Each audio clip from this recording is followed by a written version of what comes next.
Long ago, in the days after creation, humanity had turned away from God.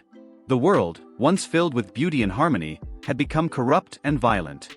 People chose wickedness over righteousness, selfishness over love, and sin darkened the earth.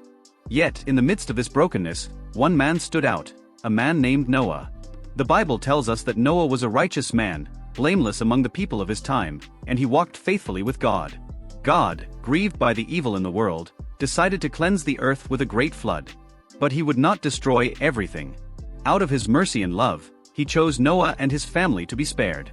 God said to Noah, "I am going to put an end to all people, for the earth is filled with violence because of them. But I will establish my covenant with you." Then God gave Noah a command that would test his obedience and faith. He told Noah to build an ark, a massive wooden vessel that would serve as a refuge from the coming flood. God gave precise instructions. The ark was to be made of gopher wood, with rooms inside, coated with pitch to make it waterproof. Its length was to be 300 cubits, its width 50 cubits, and its height 30 cubits. It would have 3 decks, a roof, and a single door on the side. Noah listened carefully. Though he had never seen a flood of such magnitude, and though the task seemed impossible, Noah obeyed. He trusted God's word more than the doubts of his own heart and more than the mockery of those around him. Day by day, year by year, Noah worked. He and his sons cut down trees, shaped the beams, and built the enormous ark. As the wooden frame rose, people likely laughed and scoffed. Why build such a ship on dry land? They may have jeered. Yet Noah pressed on, his obedience rooted in faith.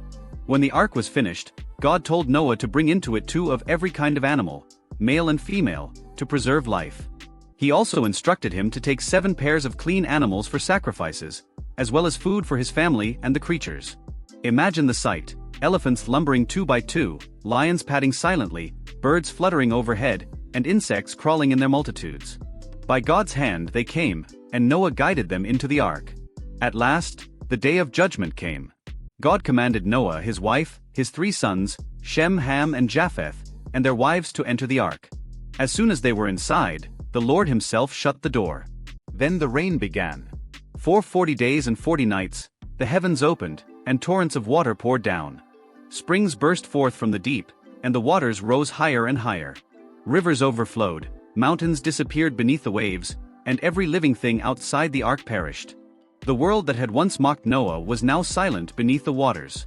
Yet inside the ark, Noah and his family were safe, carried above the flood by God's protection. The floodwaters covered the earth for 150 days, but God did not forget Noah. In his mercy, he caused a wind to pass over the earth, and the waters began to recede. Slowly, the ark came to rest on the mountains of Ararat. After many months, the land dried, and Noah released a raven and a dove to test if the ground was habitable. When the dove returned with an olive leaf, Noah knew that new life had begun to spring forth. Finally, God told Noah to come out of the ark, bringing his family and all the animals with him. The world was fresh and new, washed clean of wickedness. The first thing Noah did was build an altar and offer a sacrifice to the Lord in thanksgiving. God was pleased with Noah's worship, and he made a promise, a covenant that would last for all generations. Never again, God said, would he destroy the earth with a flood. As a sign of this everlasting promise, he set a rainbow in the sky. Whenever the rainbow appears, it is a reminder of God's mercy, his faithfulness, and his protection. The story of Noah's Ark is more than an account of survival, it is a story of obedience and trust. Noah listened to God's voice even when it didn't make sense, even when others mocked him. His faith saved not only himself but his entire family. Through Noah's obedience, God preserved life and renewed creation. Today, this story speaks to us as well. Like Noah, we are called to obey God, even when the world goes its own way. Faith often requires courage, to trust what we cannot yet see, to follow God's instructions when they seem difficult, and to live differently from those around us. But just as God protected Noah, he promises to protect those who walk with him. The ark itself is a picture of God's salvation. Just as the ark was the only refuge from the flood, so Christ is our refuge from sin and death. Whoever enters into his grace will find life, safety, and eternal hope. The rainbow reminds us that God keeps his promises, and his covenant of love still stands today. So let us learn from Noah, to walk with God, to obey him fully, and to trust his protection in every storm of life.